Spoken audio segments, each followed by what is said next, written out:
Few people stand out like Jason Bay. Let me tell you why. I get a lot of requests to come on a podcast, people asking to be a guest, or for whatever reason, we get a lot of emails. Now, Jason, instead of sending me a boring email like everyone else, he decided to follow my philosophy and to do the opposite of what everyone else is doing. And he sent me a video email. Yes, it stood out. Yes, I replied quicker. And yes, he actually came on a podcast. But I was curious to find out, why is video so effective for Jason? And why should all sellers consider utilizing video? We've preached about this already, but Jason has a new twist, and I think you're really going to like it.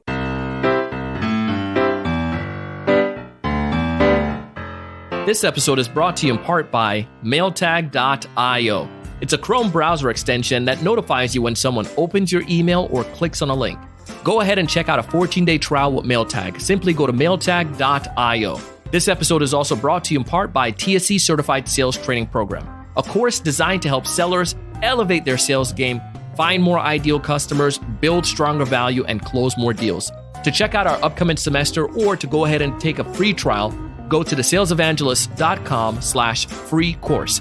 Again, thesalesevangelist.com/free course.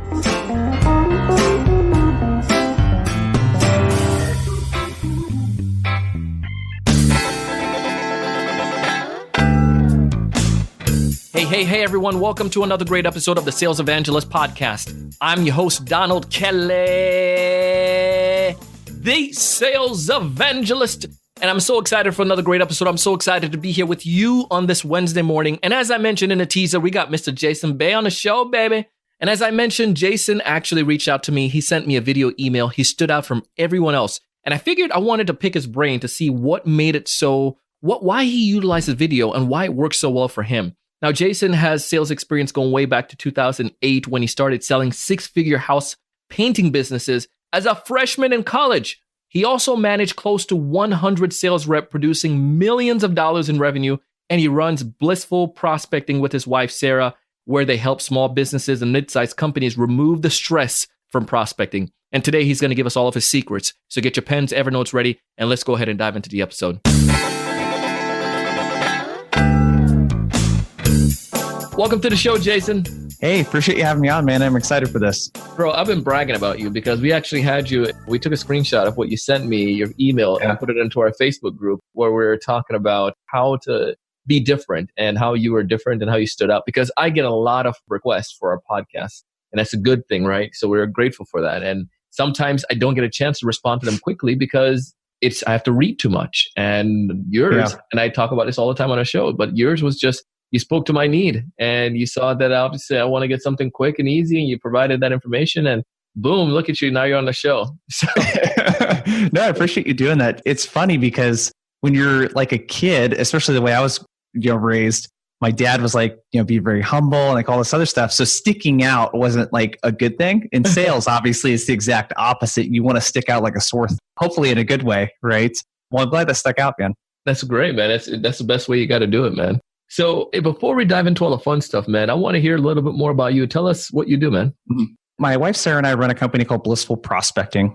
And what we do at Blissful Prospecting is essentially remove the stress from prospecting by doing it for our clients. And the idea for the business came about when, I'm sure you've read the books like Predictable Revenue and heard of guys like Aaron Ross and all that stuff. And I looked at what they were doing, and when I left my full-time job in 2014 to start like consulting and working with businesses, one of the big challenges I had was finding clients, because I went from a B2C business doing sales and marketing to now a business to business. And I had no idea outside of going to like meetup events how to actually find clients. So in 2014, I just started reading some of these books. And quickly what I found out though is that none of them really applied to the smaller mid-sized business that wasn't looking to like work with Fortune 1000. So I wanted to take a scaled down offering. Like none of our clients, by the way, even use Salesforce. So we had to come up with something that was less robust that would still get the same type of results.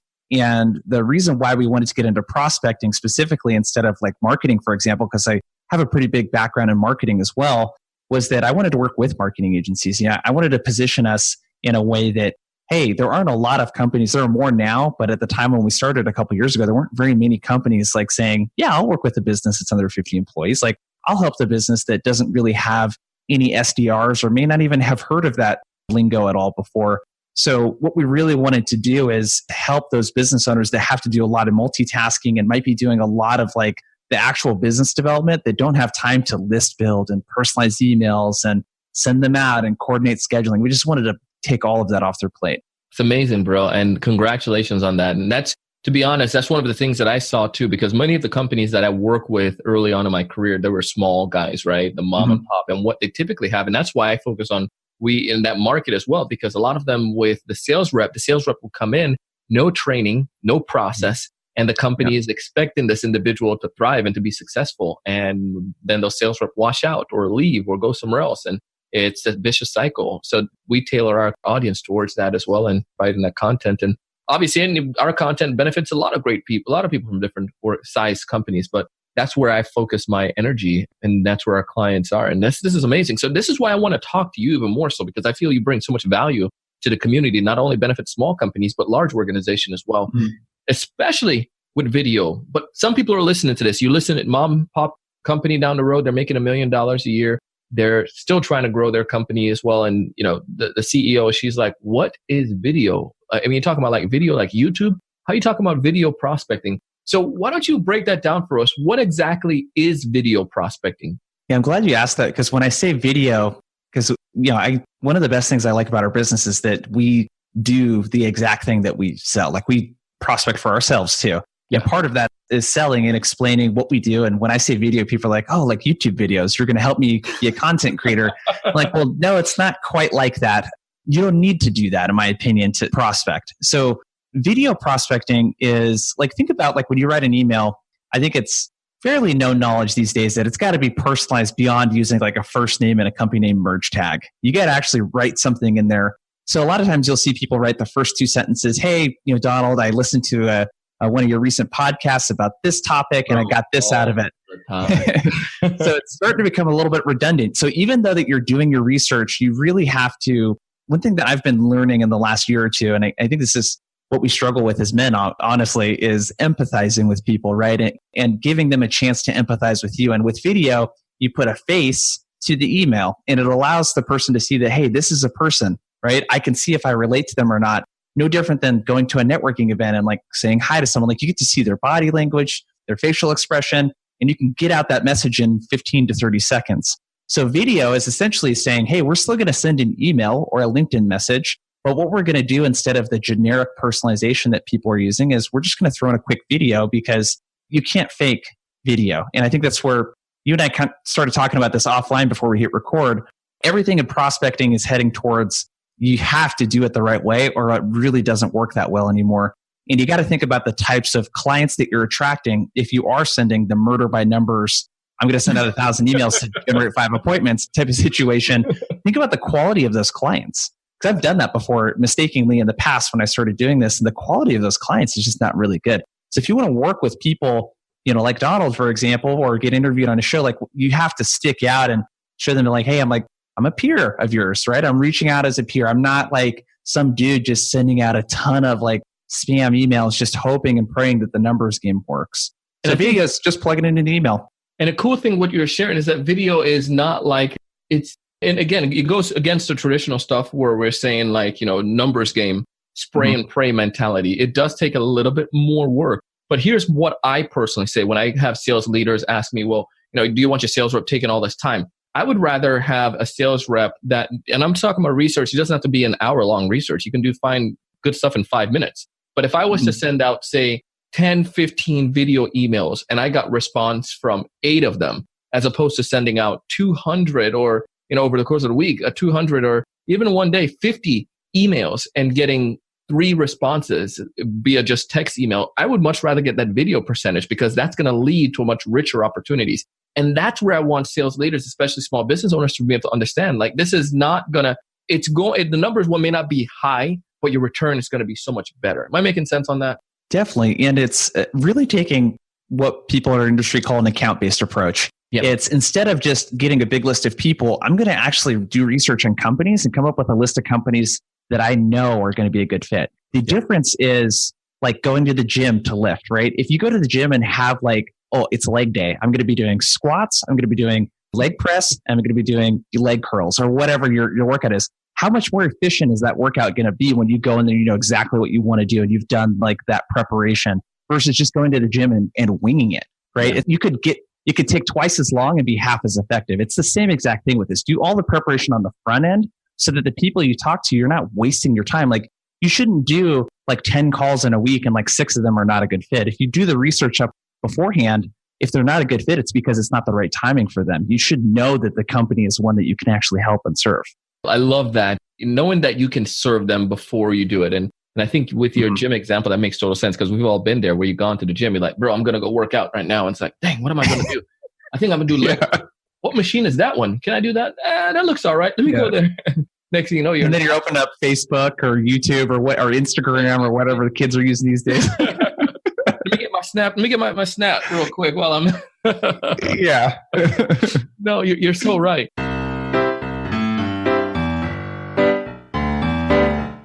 Hey, I know it's getting good, but we're going to take a quick break. When we get back, Jason's going to pick up where we left off and continue to share with you why video prospecting is so effective. You're listening to the Sales Evangelist podcast, and I'm your host, Donald Kelly, the Sales Evangelist.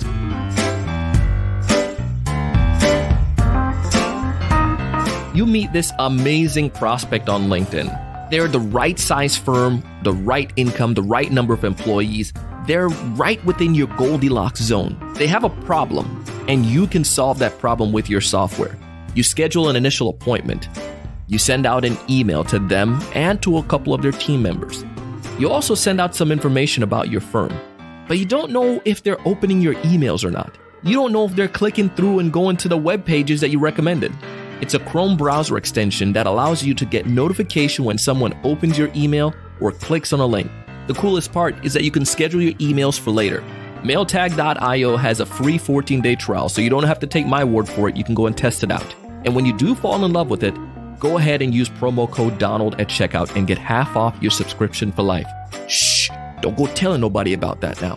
Half off your subscription for life just because you're listening to the TSE podcast. To find out more information, again, go to mailtag.io. But let's continue the story. The prospect then goes ahead and clicks on all of your links. They go back to your website. They're doing their initial research. They want to schedule the next meeting. You go through the process. You create a demonstration. I mean, an amazing demonstration. You gave it everything you had, your emotion, your heart, your feelings. You gave epic value.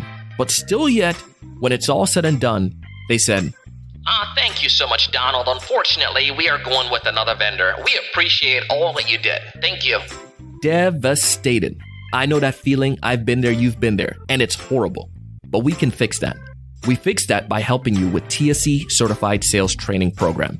We would love for you to check out our upcoming semester to learn how we can help you not only find the right customers, not only say the right things and help your clients get all the way to the demonstration, but actually what you should be doing to help them convert to come towards your product or your service. To find out more information, go to thesalesevangelist.com/CST. Again, thesalesevangelist.com/C for certified, S for sales, T for training. We have a new semester coming up in April, and I would love to have you join us. Let's help you to close more deals.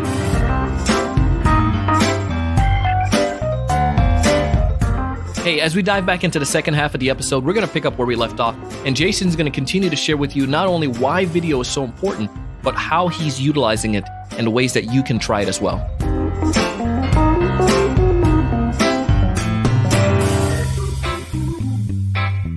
So some people are asking now, but what do I say in a video email? How do I go about, here's this one backup. Somebody asked me this last week, and I have my theory and thoughts on it. They're like, well, Donald, what if I'm not as photogenic? The camera is not beautiful on my face. How do I go about using video if that's the case? Well, I think don't be afraid. You're probably not as ugly as you think you are, whoever that is. So unless, I don't know, there isn't really any scenario if someone's doing sales where I wouldn't suggest using video. Now, there are some things that you might need some coaching around and some quick tips, regardless of what you say. One is what you're doing a really good job of right now is like you're looking into the webcam as you talk to me. I feel like I'm actually talking to you instead of talking to a screen. So that's tip number one is look and make eye contact with the webcam when you're talking. Tip number two is that I don't have professional lighting in here, but it's light. It doesn't look like really fuzzy and like all this other stuff because I have a cheap camera. you can get a video camera off of Amazon for like 30, $40. Most laptops these days have pretty good webcams. And then the other thing too is smile. A lot of times people are like so serious. And I'm sure you've been on those sales calls where the person's so serious and you're like, dude, like people are also thinking about, even if it's not intentionally, would this be a fun person to work with and interact with? And especially if you're running a small business, it's probably not likely where the salesperson's going to engage with them and they get passed on to an account executive who closes and then an account manager. Like it's probably not that setup if you're at a small business. So people are going to want to know, like the salesperson, you are a direct reflection of your business. So smile, be friendly. Beyond those things, it's really the basics. Like you don't want to take more than 30 seconds. And what I do is I just, I have it written down on my computer. I'm looking at it right here. I have like little just bullet points of like what I want to say. And it typically goes in this structure. It's, hey, Donald, I'm Jason with Blissful Prospecting. Thought I'd mix it up here a little bit, put a face to the email that I'm sending. At Blissful Prospecting, I help companies with this, and I'm going to tailor that to the business. So if it's podcasting, hey, I've been on a couple podcasts. We're doing some cool things with video right now like this. Thought it might be really valuable for your audience if you're taking on any new guests right now. Is that something you'd be interested in chatting? If so, cool. Like, let me know. If not, keep up the good work, man. That was the video, right? Yeah. But your pitch is like 1 to 2 sentences. And let's say, I'll give an example. Let's say you're a SaaS business for real estate companies. You be like, hey, I'm with so-and-so company. We help commercial real estate companies with their data by doing this or providing this solution. I had some ideas on how we could help. Left a few times in the email we could chat. It's very, very short and sweet. You don't want to be too scripted, but you definitely want to have that, hey, who are you? Why are you reaching out? And a quick call to action. Yeah. And I love that because there's, again, in our day and age, in our society, the reason why I like videos is because it's easier to consume. I can find the information quicker. And it makes it just like, it makes it simple for me while I'm going through my email thread that I can identify, and it's different. I can end up identify and consume it really quick and see if this makes sense or not. And 30 seconds is perfect. It's not a minute. It's 30 seconds. It's not like 10 seconds. You have just about enough time to help me to know who you are and give me a little bit more. And one of the things that you said there too is that pitch is quick. It's like 2 sentences like you're sharing, and then the call to action. It wasn't like, aggressive. You're warm, you're friendly. And I said, okay, I'm going to have to respond to this guy now. I opened this darn email. So that's, it got my attention that far. And again, it's different. It is different than everything else that you're seeing. And with prospecting, I always say, don't prospect to make a sale, prospect to start a conversation. You're not going to sell someone through the email. You're not going to sell them through the phone. You're not going to sell them through LinkedIn. Your job is to just sell them on the appointment. Yeah. So keep that in mind. The call to action isn't, we can help you this. It's, no, hey, we help businesses like yours. And I was reaching out because businesses like yours tend to be a good fit if you're having this particular challenge. Thought I'd throw some suggested times here to chat, whatever's convenient for you. Something, it's just it's specific enough to where you're showing them that you did the homework on the company and you do have a call to action, but you're not an a-hole about it, right? And really, really pushing. Or one of the worst things you can do is assume that you know that you can help them. Because let's be honest, you don't really actually know that much about their business. You probably looked at their website. How could you possibly know any more than what's on the website unless you've done some really deep digging and talked to people at that company? So don't pretend like you know more than you actually do. I love it because then you're not coming off as a cocky person, or you're not making me feel like my business is it's garbage. You're making me feel, okay, well, they know something. So let me listen to what he has to say. And imagine if I reached out to you and said, hey, I noticed that, you didn't do a very good job of talking about prospecting on your podcast. And I really think I have the answer for you. You'd be like, dude. And I know that's a bit of an exaggeration, but people are prospecting in ways that's not too far off from doing that. It's like, you suck at this, I can help you. That's not how it works. They took the challenge of sale to a whole nother level. And it's like, that's not what you're supposed to do. Yeah. Insulting sales. I want to have one last question before we come down a little bit more. But one of the main thing I want to ask, people are going to ask about the technology. And I have a private group right now. It's a TSE certified sales training program. And one of our modules was just about videos. And I think I actually put your thing in there in one of our training sessions. Oh, cool. Bragged about you. But I've been using BombBomb for a couple of years now. And I know there's code video out there. Wistia has one. HubSpot just launched their thing about 6 months ago. You use Loom. Is there any that you recommend, or it doesn't matter, or any thoughts on feelings on the technology? This is a tough one because it's so new and everyone is coming out with their own thing. So I would be really conscious about a couple of things. So you're going to want to make sure that I'll give you what the features are that I would look for first, then I'll give you the recommendations of what we use. You're going to want to make sure, I would always look for process flow with the current tools that I use. So if you're using a CRM like HubSpot and they have video, like why not use it? Like it's built for that workflow, right? Yeah. The other thing that I would do too is like make sure that you have a way to not only record the screen through a video, but also yourself. Or if you wanted to do a full picture of yourself or a full screen share, like you want to make sure you have the flexibility of choosing what that is. And then other than that, I would just make sure you're not like spending too much money on it. Like most stuff are like $10 a month max or like $300 a year, something fairly cost effective. We like 2 tools right now. I like Loom and I also like Soapbox I've been messing around with, which is Wistia's. Loom is great. It's just a little clunky and kind of slow because it's like a Google Chrome extension and it's just a little clunky, but it works really well. I like the user experience. Soapbox though, I mean, even the free version, honestly, I like the workflow because and anyone that's used Wistia knows this, they have just a really good quality product. Yeah. So anything they do is going to be really, really good. But it's the same thing. It's a Chrome extension. Just the process flow is just way faster to get a video up. And I also like that if you pay for the pro version, there's all kinds of cool, like you can embed a call to action for free actually in the video at the end and like link to your meeting link. So that's like another thing that we're looking at. But Loom is what we use the most with our clients right now. We're probably going to move over to Soapbox soon as we do a little bit more testing. That is awesome, man.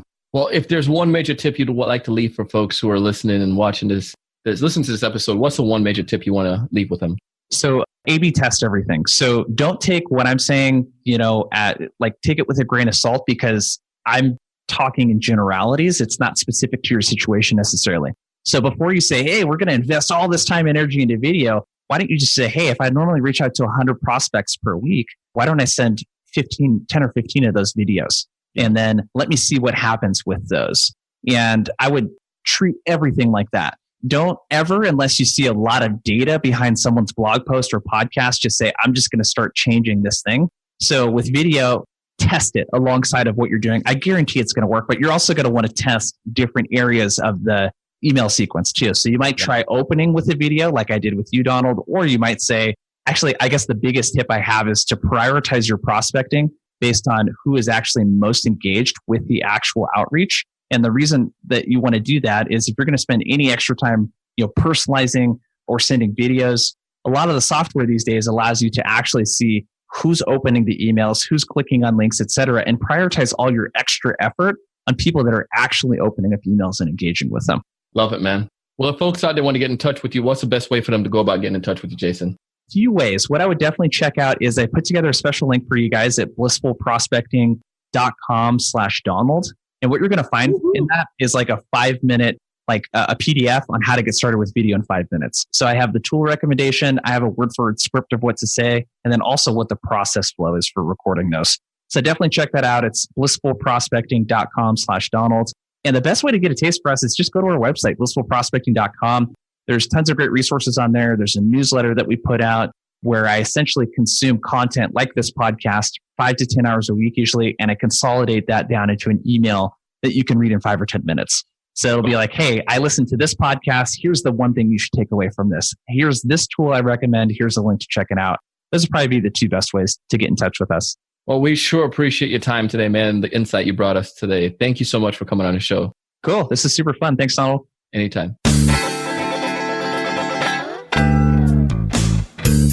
Listen, I told you guys Jason knows what he's talking about, and I highly recommend you go back and connect with him. If you want to learn more about him and the things that he and Sarah are doing at Blissful Prospecting, simply go back to the show notes, thesalesevangelist.com/the-word episode number 1089. Again, thesalesevangelist.com/the-word episode number 1089. And tell Jason that you heard him on the Sales Evangelist podcast.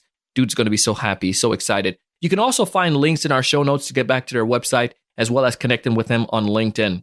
While you're there, make sure to check out mailtag.io. They have a 14-day free trial, and when you do fall in love with it, Mailtag will give you 50% off for life if you use the promo code Donald. That's a secret. Promo code Donald, DONALD. Again, go back to the show notes or simply go to mailtag.io. While you're also on a show note page, if you haven't done so already, TSE Certified Sales Training Program, our new semester. Listen, I would love for you to check it out. Now, the cool thing about this, you don't even have to take it with a group. You can go on there and take it by yourself. Now, I can't tell you to go do something without giving you a little bit of taste, right? This is like, you go to those big department stores and they got a little sample. So here's the sample. Go to the salesevangelist.com/free course. Again, the salesevangelist.com/free course, and you get access to the first 2 modules for free. Check it out. Let me know how you like it. I'm super grateful for you, but I want to help you. We're here to make sure you are successful. We want you to find more ideal customers. We want you to build stronger value. We want you to close more deals. But most importantly, I want to challenge your mind each and every single day to go out and do big things.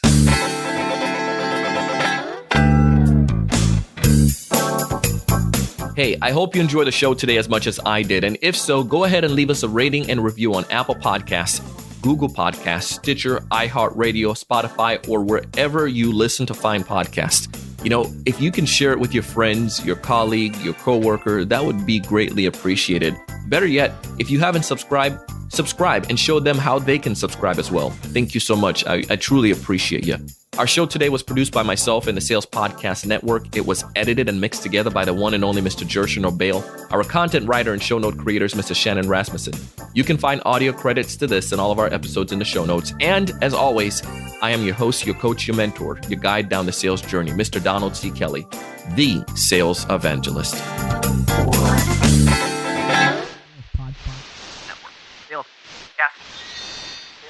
Sales Podcast Network.